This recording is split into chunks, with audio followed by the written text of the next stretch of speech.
Soyez les bienvenus. Mais avant de commencer, n'oubliez pas de vous abonner et d'appuyer sur la cloche de notification pour ne rater aucune de nos prochaines vidéos. L'origine du franc CFA. Ça peut surprendre, mais ce n'est pas une idée de la France, mais bien de l'Allemagne. L'Allemagne, après l'occupation, en 1940, a introduit une monnaie qui s'appelait le Reichsmark à tous les territoires occupés, dont la France. Cette mesure faisait partie de leur stratégie de domination et d'occupation de la France. Le Reichsmark était contrôlé à partir de l'Allemagne. Et au débarquement, les Américains sont venus aussi avec leur propre monnaie, les billets drapeaux, pour remplacer le Reichsmark. Très rapidement, la France, après la guerre mondiale, s'est débarrassée du Reichsmark et aussi des billets drapeaux des Américains, car ils ne voulaient pas ni d'une monnaie imprimée en Allemagne, ni d'une monnaie imprimée dans les réserves américaines. Les raisons étaient les suivantes. Je vous les lis. La restauration de la souveraineté monétaire. La France souhaitait reprendre le contrôle total de sa politique monétaire, rétablissant ainsi sa souveraineté. Donc vous comprenez que la souveraineté monétaire va de pair avec la souveraineté nationale d'un pays. La reconstruction nationale. Le pays était en ruine à la fin de la guerre et une monnaie nationale indépendante était essentielle pour financer sa reconstruction. Le symbole. Le retour au franc français symbolisait la fin de l'occupation allemande et le début d'une nouvelle ère.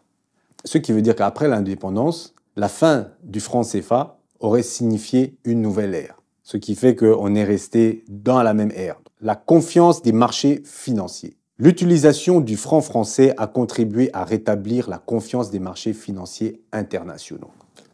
Pourtant, avec le franc CFA, on vous dit que justement, la confiance, c'est parce qu'il est lié à l'euro. Alors qu'à ce moment-là, ils disent le contraire. Ils pouvaient garder les billets drapeaux émis par le bon trésor américain. Le dollar était très stable. Non, ils ont préféré leur souveraineté monétaire nationale.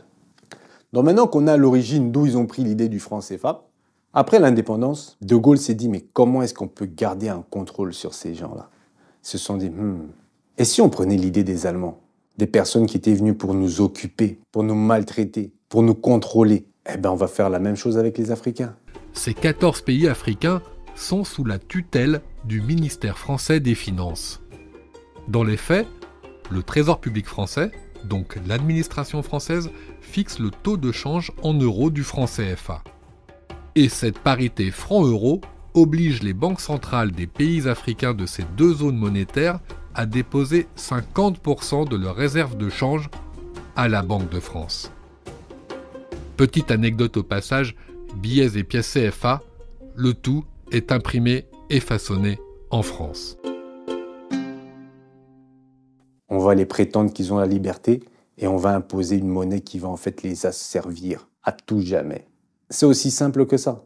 Hier lundi, les ministres des Finances des pays de cette zone franc CFA étaient réunis à Paris pour une réunion semestrielle où on leur a demandé d'augmenter les recettes fiscales. C'est comme si Paris disait à ces pays qu'il fallait plus de taxes, plus d'impôts pour mieux financer le développement. Est-ce que ça veut dire que depuis la création du franc CFA, les politiques économiques de ces pays sont dictées par Paris ?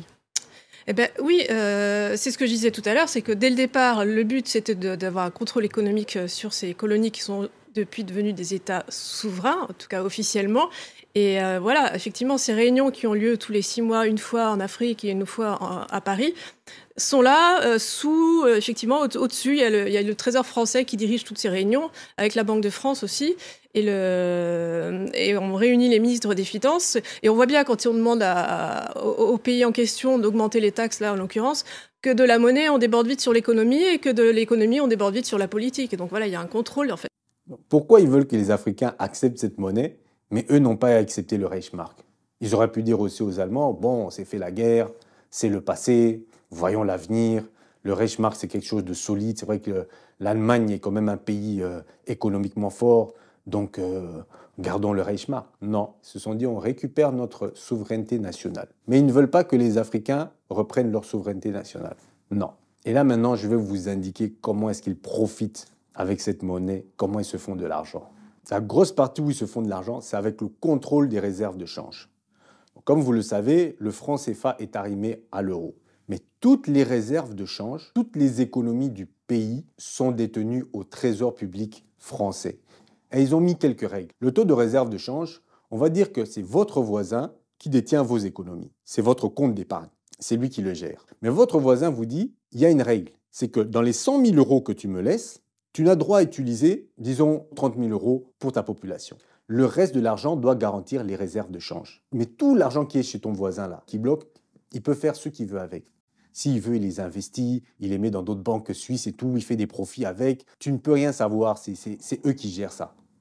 Mais toi, de tous les 100 000 que tu as mis là, tu as ton 30 000 euros, tu dois gérer ça. Et le jour où toi, tu dis à ta population, ah non, il y a un projet, il y a un super méga projet qu'on doit faire, on va devoir utiliser dans nos réserves, mais ça va nous rapporter plus tard plus. Les Français peuvent dire non, non, non, non, parce que là, vous dépassez votre réserve de change, vous faites ce que vous avez à faire avec les 30 000 là, vous vous débrouillez. Il n'y a pas moyen. Comme on l'a dit avant, ces pays doivent déposer 50% de leurs réserves d'argent en France. Pour les critiques de ce système, ces dépôts privent les pays concernés de liquidité, c'est-à-dire de monnaie immédiatement disponible pour investir notamment. En plus, ils n'ont pas le droit de créer de la monnaie supplémentaire, en cas de prévision de croissance par exemple, d'où un manque de crédit, notamment pour les entreprises. Donc, un développement potentiellement ralenti de ces pays. On a un rationnement du crédit. Donc c'est clair, les banques africaines en zone pas. franc ne prêtent ni aux ménages ni aux entreprises. Elles prêtent très peu et quand elles prêtent, les taux d'intérêt sont très élevés. Donc vous n'avez même pas cette flexibilité avec votre propre argent. Mais eux, ils font ce qu'ils veulent avec. Et croyez-moi que c'est des milliards et des milliards. Deuxièmement, ils ont eu des accords commerciaux préférentiels. Par exemple, dans le domaine du ciment, il y avait des accords qui disaient que seule une entreprise française devra exploiter le ciment pendant X années. Et donc, tout le monde construit avec du ciment, ils faisaient des super profits. Les entreprises françaises payaient moins les douanes que d'autres pays, ce qui faisait que certaines entreprises françaises ne faisaient même plus des efforts pour offrir des services de qualité aux Africains parce qu'ils n'avaient pas de concurrence. Qui est favorisé lorsqu'il s'agit de gagner des marchés dans une monnaie arrimée à l'euro? Nos multinationales, bien sûr. Le métro d'Abidjan est à ce titre un exemple funeste de ce genre de projet, dénoncé récemment par le sénateur communiste Pierre Laurent.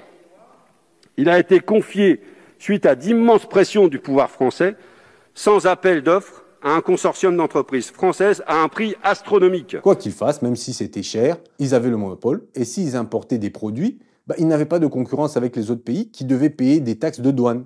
Et eux, ils avaient des accords qui les permettaient de vendre moins cher. Concurrence déloyale. Et en plus de ça, toutes ces entreprises françaises avaient le soutien diplomatique de leur gouvernement. Donc si vous, en tant qu'Africain, vous veniez, vous vous plaignez, oui, il y a ci, il y a ça, droit des travailleurs et tout ça, les services secrets s'en occupaient. Et heureusement qu'il y a eu des chefs d'État qui se sont rebellés contre le franc CFA. Il y a eu par exemple Sylvanus Olympio. Ah non, lui il a été assassiné, pardon. Il y avait aussi Thomas Sankara. Non, lui aussi il a été assassiné. Non. Il y a aussi Modibo Keïta. Non, lui il est mort en prison, pardon. Je crois que je vais arrêter là. Il y avait des menaces, il y avait des intimidations à tous les niveaux. Ensuite, il faut comprendre que le franc CFA a été imprimé, détenu, donc produit en France. Il y avait un contrôle total. Donc la France, à elle toute seule, dans 2 villages paumés que personne ne connaît, fabrique une monnaie dont dépendent 100 millions de personnes. Si une entreprise française avait besoin de liquidités, pour eux c'était très facile que la France donne des francs CFA pour qu'ils puissent payer leurs employés ou acheter des biens en Afrique. Prenons simplement la parité fixe euro-franc CFA pour ceux qui travaillent en euros, aucun problème, on est d'accord. Mais quand vous avez des secteurs entiers qui travaillent en dollars, c'est très compliqué. L'euro varie tous les jours face au dollar, et donc le franc CFA varie tous les jours face au dollar. Et lorsque les taux de change dollar-euro varient trop, des secteurs économiques entiers, on a connu ça nous, avant le passage à l'euro, peuvent perdre leur compétitivité du jour au lendemain. L'Agence française de développement avait d'ailleurs tiré la sonnette d'alarme il y a quelques années en indiquant que la parité fixe avait été l'un des principaux facteurs de l'effondrement du secteur du coton au Burkina Faso. Tenons les leçons d'histoire. Il pourrait donc être dans l'intérêt de certains pays dont les secteurs travaillent avec d'autres monnaies que l'euro de s'arrimer à d'autres monnaies. Le système du franc CFA favorise donc le lien entre zone euro et zone CFA. Cela entrave le commerce entre les membres de l'UMOA et également avec la CEDEAO.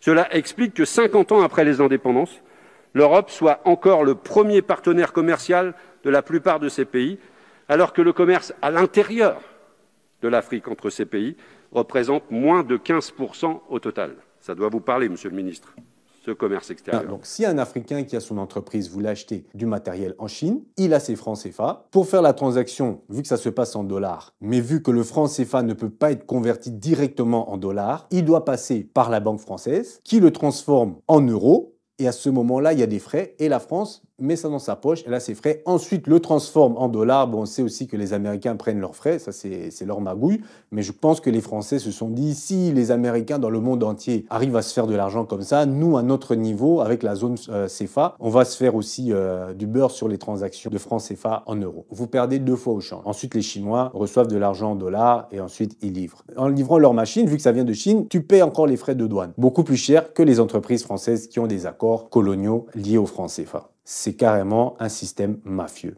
Et non seulement ça, mais ils ont même séparé la zone CFA en deux. La zone CFA centrale et la zone CFA de l'Ouest. Quand vous avez des francs CFA de la zone Ouest, vous ne pouvez pas les utiliser à la zone centrale. Vous devez les convertir. Et lorsque vous les convertissez, vous payez encore des frais. Donc c'est comme si j'ai des euros de Belgique, je vais en France, je ne peux pas les utiliser en France, je dois les changer en euros français. Et quand je change mon 10 euros en euros français, ben, il ne me reste plus que 9 euros. Ils prennent le 1 euro de toutes les transactions. Et ça complique encore les marchés entre l'Afrique centrale et l'Afrique de l'Ouest, même au niveau du franc CFA. Encore une autre arnaque, encore un autre plan démoniaque des Français. Tout ça pour se faire de l'argent. Maintenant, on me dit pourquoi les pays ne sortent pas facilement du franc CFA. Je sais que le Sénégal a essayé, je pense que c'est en 1994, je pense, 94. Mais ça a vite capoté parce qu'ils ont compris, vu qu'ils ont des accords commerciaux avec les autres pays en CFA, tous les pays de cette zone sont interdépendants. Pour pouvoir sortir du franc CFA, le mieux c'est que plusieurs pays sortent en même temps. Parce que si vous sortez tout seul, vous êtes un peu isolé. Et l'emprise que la France a sur le franc CFA peut mettre des vétos sur certaines transactions. Ça peut être très très très compliqué. Alors que si plusieurs pays sortent en même temps, cela facilite les choses. Kadhafi, avant qu'on le tue, voulait utiliser ses réserves d'or pour créer une monnaie africaine, ce qui mettait en danger le franc CFA. Et beaucoup de gens estiment que c'est l'un des sujets qui a amené Kadhafi dans sa tombe. Il y a eu un certain nombre de chefs d'État qui ont, dans les années 60 et 70, tenté de sortir du franc ou bien ont émis des critiques. Et certains d'entre eux ont été éliminés. Je pense à Sylvanus Olympio au Togo notamment. Et vous pensez qu'il a été éliminé pour cette question du franc CFA? Parce que vous parlez aussi de Thomas Sankara en disant ceux qui ont voulu en sortir sont morts. Vous citez Thomas Sankara, mais on peut pas non, dire Thomas Sankara, on dit simplement qu'il avait des positions sur la monnaie assez précises. Il n'a pas pu aller au bout de... Il n'a pas pu aller au bout de l'ensemble de ses projets, de toute façon, qui étaient aussi... voilà, pas seulement monétaire, mais économique, politique, etc. Oui, ce qui est sûr, c'est que Sylvanus Olympio au Togo avait un projet très précis de sortie du franc CFA, que c'était très compliqué d'y arriver, et puis là aussi, il n'a pas pu mener son projet jusqu'au bout, parce qu'il a été assassiné au milieu de cette affaire. Enfin, voilà. Mais le pire, c'est l'emprise et le contrôle que le franc CFA a sur les pays. Donc la perte de souveraineté nationale. Vaut mieux avoir votre propre monnaie, même si elle n'a pas la stabilité de l'euro. Il y a quelques points en économie qui sont importants, des leviers que vous ne pouvez pas utiliser. Je vous donne un petit exemple. Vous avez produit beaucoup dans votre pays, beaucoup de choses. Et vous voulez que les pays extérieurs achètent à bon prix et que les investisseurs extérieurs soient intéressés d'acheter. Qu'est-ce que vous faites? Vous faites dévaluer votre monnaie, ce qui est plus intéressant pour les acheteurs extérieurs d'acheter votre produit. De l'autre côté, si vous avez besoin d'acheter beaucoup ailleurs dans d'autres pays, qu'est-ce que vous faites? Vous faites grimper votre monnaie, comme ça vous avez plus de pouvoir d'achat pour acheter dans un autre pays qui a baissé le taux de leur monnaie. C'est un levier que vous ne pouvez pas utiliser. Ce qui se passe maintenant, c'est que quand les Européens, la zone euro, a besoin de faire monter le taux de l'euro, ben ça fait monter aussi le franc CFA, alors que peut-être votre pays est dans une situation où elle a plutôt besoin de la faire dévaluer pour pouvoir vendre ce qu'elle produit. C'est des leviers maintenant qui ne sont impossibles à cause du franc CFA arrimé à l'euro. Toutes ces petites manigances font que la France fait des super profits grâce au franc CFA. Et dans leurs médias, ils ne parlent presque jamais du franc CFA. Est-ce que vous avez remarqué ça? Dans les médias français, même européens, on ne parle presque pas du franc CFA, alors que ça fait partie de l'économie française. C'est des revenus immenses qui rentrent dans les caisses de l'État français et la population française n'est même pas au courant de ce qui se passe. Ils savent qu'il y a le franc CFA, oui, ils pensent que c'est bien, c'est pour aider les Africains, parce que, en fait, en d'autres termes, quand je vois qu'ils parlent de souveraineté monétaire, c'est un peu comme si on mettait tous ces pays africains en tutelle. Moi, je les compare à Britney Spears. C'est comme quand le papa de Britney Spears, il a mis sa fille en tutelle parce que la tête avait craqué et qu'elle est incapable de gérer son argent. C'est pratiquement la même chose. On a mis les pays africains en tutelle. Et quand je demande pourquoi ils ne sortent pas de la zone CFA, souvent on dit oui, c'est mieux pour eux, c'est compliqué de gérer sa propre monnaie. Donc c'est trop compliqué pour les Africains de gérer leur propre monnaie. Ils n'ont pas cette intelligence-là, ils n'ont pas ces capacités mentales de gérer leur propre monnaie. Ah oui, mais c'est bien pour eux. Je dis, mais regardez par exemple le Nigeria. Vous dites que le Nigeria est beaucoup plus riche que tous les pays de la zone franc CFA. Mais ils ont le Naira nigérien. C'est vrai qu'il y a d'autres pays qui gèrent moins bien, mais même dans la zone CFA, on voit des grandes différences. Quand on voit la Côte d'Ivoire avec certains autres pays, on voit que l'économie aussi, ce n'est pas la même chose, alors que tous les deux, ils ont le franc CFA. C'est vraiment une grosse arnaque et c'est vraiment un système mafieux. Donc voilà, j'ai essayé de garder cette vidéo très simple. À partir de ce que je vous ai énoncé, vous pouvez continuer à faire vos recherches, surtout sur le Reichsmark allemand. C'est intéressant de voir en fait où ils ont pris cette idée-là du franc CFA et comment le général de Gaulle a réagi après la guerre mondiale, comment il a fui, comment il a banni le Reichsmark. Et vous, on vous fait croire que le franc CFA, c'est bien pour vous. Hein? Quelle grosse arnaque. Donc voilà, c'était la vidéo sur le franc CFA. J'ai vu que les Français ont dégagé du Niger. Ils ont pris leur ambassadeur. Donc c'est une petite victoire. Mais bon, je ne crois pas qu'il faut crier victoire trop vite. Hein. Je suis sûr qu'ils sont en train de préparer un plan diabolique là-bas au Quai d'Orsay. Donc vous inquiétez pas, il faut les faire confiance. Pour ça, ils sont très bons. Dès que le plan il est machiavélique, vous pouvez compter sur eux. Voilà, c'est tout pour cette vidéo. Si elle vous a plu, n'oubliez pas de mettre un like et de vous abonner si ce n'est pas encore fait. Sur ce, merci et à très bientôt.